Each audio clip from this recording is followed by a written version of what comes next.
Today, we're going to talk about one of the most incredible, most ambitious engineering projects you've probably never heard of, Libya's Great Man-Made River.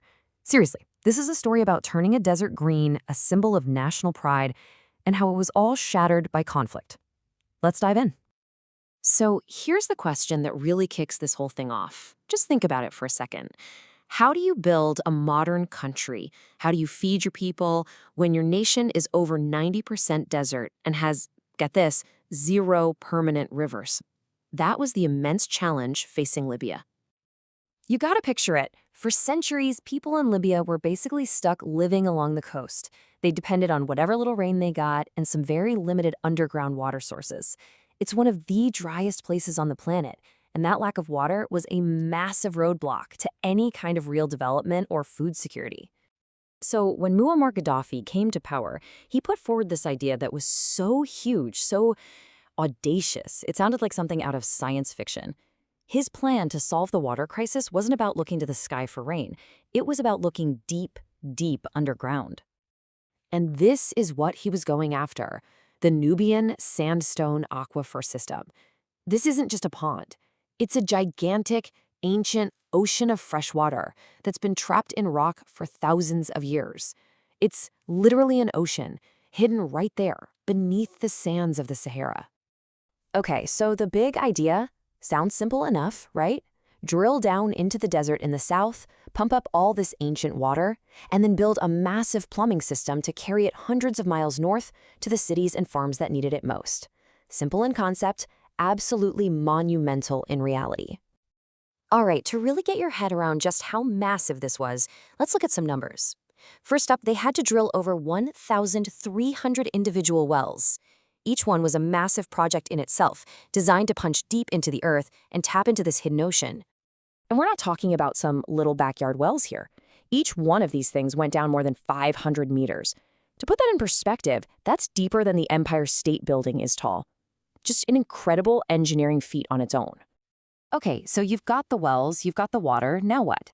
You have to move it. They built this incredible network of giant underground pipes that stretched for 1,750 miles. That's almost the distance from New York City to Denver, Colorado. It created the single largest irrigation project in the entire world. But you know, this whole project, it was way more than just concrete and pipes and water. For the Libyan people, the Great Man-Made River became this incredibly powerful symbol of what they as a nation could accomplish on their own. People started calling it the eighth wonder of the world. And listen, that wasn't just some official government slogan. That name came from a real, genuine sense of national pride in this unbelievable achievement. And that pride, it was really built on this idea of self-reliance. Gaddafi was adamant that the project be built mainly by Libyans, and it was paid for with Libya's own oil money, no international bank loans. It was like a declaration of economic independence. And more than that, it was a game changer for ordinary people. It gave farmers land and, crucially, the water to make it bloom, completely transforming the country's ability to feed itself. And then, 2011 happened. The Libyan uprising started, and it quickly led to a NATO-led military intervention. This would become a massive turning point, not just for the country, but for its great man-made river. This timeline just shows how incredibly fast everything happened. The uprising began in February, and just over a month later, you have UN-backed airstrikes beginning. The whole military campaign lasted about 7 months, and it wrapped up right after Gaddafi's death in October. Now, this is a really key slide for understanding the different perspectives here, especially the one presented in our source material. On the left, you've got the official, publicly stated reasons for the intervention, things like protecting civilians under a UN resolution. But on the right, you see the motives described in the source, that this was really about regime change, getting control of Libya's oil, and fundamentally reshaping the politics of the region. And according to that same source material, the Great Man-Made River was not spared in all this. The military campaign apparently hit it directly. The source describes key facilities being bombed, pipelines being damaged, and any further progress on the project just grinding to a halt.